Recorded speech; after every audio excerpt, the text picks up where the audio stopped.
এখন থেকে তোমরা যখন মন চাইবে তখনই বানিয়ে নিতে পারবে মাত্র 5 মিনিটে সুস্বাদু পিৎজা। কিভাবে তৈরি করবে পিৎজার ব্রেড তৈরি করা ছাড়াই, সেই রেসিপিটাই আজকে আমি তোমাদের সাথে শেয়ার করব। কারণ আমরা মনে করি যে পিৎজা মানেই হলো অনেক ঝামেলা, অনেক পরিশ্রম, কিন্তু তোমরা এই রেসিপিটা ফলো করে যদি তৈরি করো দেখবে একদম খুব সহজেই পিৎজা তৈরি হয়ে যাবে। এবার তাহলে চলো জেনে নেওয়া যাক কীভাবে তৈরি করেছি।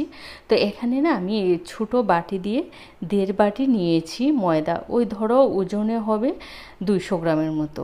এবার এর মধ্যে দিয়েছি সামান্য একটু নুন। নুনটা কিন্তু একটু কম করেই দেবে, কারণ আরও যে আনুষঙ্গিকগুলো পড়বে এতেও কিন্তু একটু নুনতা নুনতা ভাব হয়ে যাবে। তারপরে দিয়েছি আমি 2 চা চামচের মতো সাদা তেল। এবার যে ঘরে যে আমরা নর্মাল ঠান্ডা জলটা থাকে সেই জলটা দিয়েই আস্তে আস্তে করে একটা ব্যাটার তৈরি করব।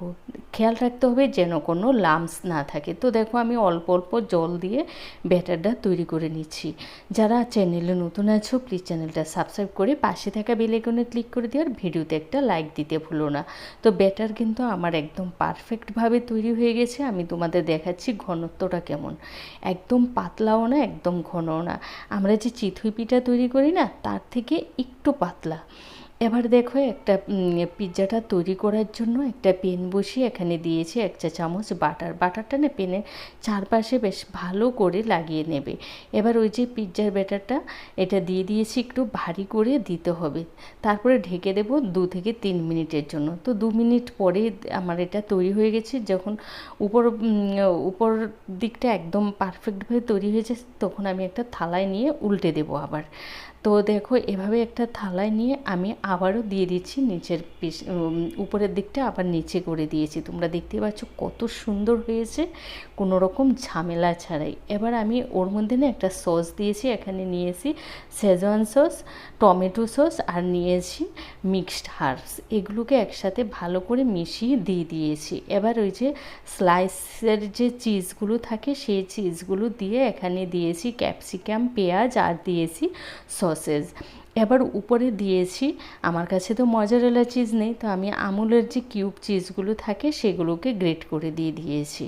দিয়ে ঢেকে দেব 3 মিনিটের জন্য। 3 মিনিটে কিন্তু একদম পারফেক্টভাবে তৈরি হয়ে যায়। আর এটা না এত সফট হয়, তোমরা একবার তৈরি করে দেখলেই বুঝতে পারবে। আমি ওই যে বললাম না তোমাদের যে যখন মন চাইবে তোমরা কিন্তু তখনই বানিয়ে নিতে পারবে। তোমরা দেখতেই পাচ্ছ বেলি পিৎজার ডো তৈরি করার কোনো ঝামেলা নেই। শুধুমাত্র লিকুইড ডো দিয়েই মাত্র 5 মিনিটে ঘড়ি দেখে তোমরা তৈরি করো, পিৎজাটা কিন্তু একদম পারফেক্টভাবে তৈরি হয়ে যাবে। ভিডিওটা ভালো লাগলে তোমাদের আত্মীয় স্বজন, বন্ধুবান্ধব সবার সাথে শেয়ার করে দিও।